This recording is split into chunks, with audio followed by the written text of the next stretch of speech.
بسم اللہ الرحمن الرحیم۔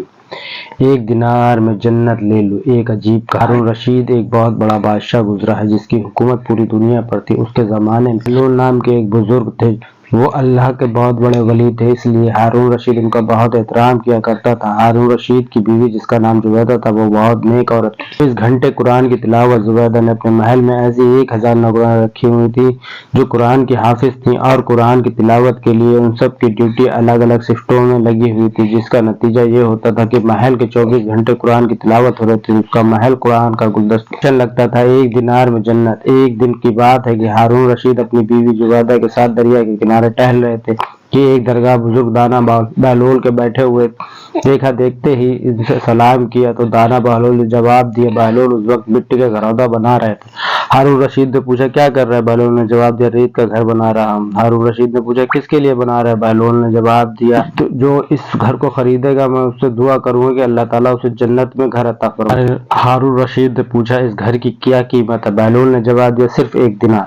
ہارون رشید نے سوچا کہ یہ ایک دیوانہ ہے، یعنی کیا بڑھا رہا ہے، اس لیے اس بات پر دھیان نہیں دیا اور وہ آگے بڑھ گئے۔ اس کے پیچھے زبیدہ خاتون آئی، انہوں نے بھی سلام کر کے یہی سوال پوچھا کیا کر رہے ہو، کس کے لیے بنا رہے ہیں؟ تو بہلول نے پھر جواب دیا اس کو دیا کہ جو اس گھر کو خریدے گا میں اس کے لیے دعا کروں گا اللہ تعالیٰ اس کو جنت میں گھر عطا فرمائے۔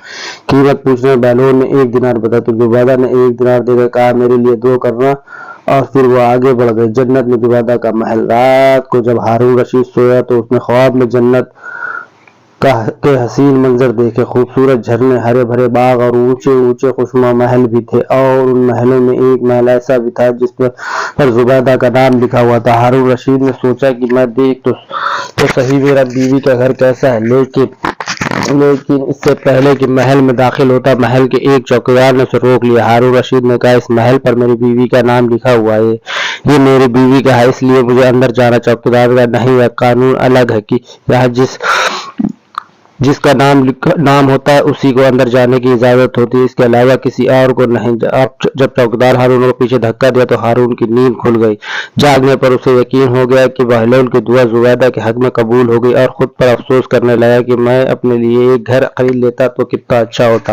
وہ ساری رات اسی افسوس میں کربٹیں بدلتا رہا۔ صبح آنکھیں کھلی تو اس نے سوچا کہ ضرور میں دریا کے کنارے جاؤں گا اور بہلول سے دعا کروانے اور اپنے لیے جنت میں ایک مکان ضرور خریدوں گا۔ جنت کی قیمت پوری دنیا کی بادشاہی۔ اگلے دن وہ دریا کے کنارے بہلول کی تلاش کرتے ہوئے ادھر ادھر دیکھ رہا تھا کہ اس نے پھر بہلول کو اسی طرح کا مکان بناتے دیکھا۔ قریب جا کر سلام کیا اور بہلول کو جواب دیا۔ اس کے بعد پھر وہی سوالات شروع ہو گئے۔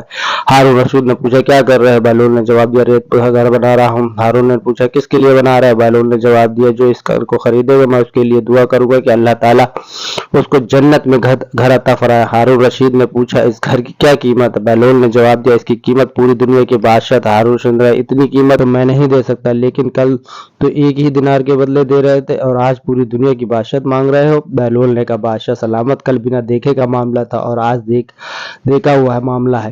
کل بنا دیکھے سودا تھا اس لیے سستا مل رہا تھا، اور آج چونکہ جنت دیکھ آئے ہو اس لیے اب اس کی قیمت زیادہ دینی پڑے گی۔ ہماری مثال ایسی ہی ہے کہ آج ہم اللہ کے اور اس کے رسول کو بنا دیکھے مانا تھا، اس لیے جنت بڑی سستی، لیکن جب موت کا وقت آخرت کی نشانیاں دیکھ لیں گے تو پھر اس کے بعد اس کی قیمت ادا نہیں کر سکیں گے۔ اللہ تعالی ہم کو صحیح راستے پر چلنے کی توفیق عطا فرمائے، آمین ثم آمین۔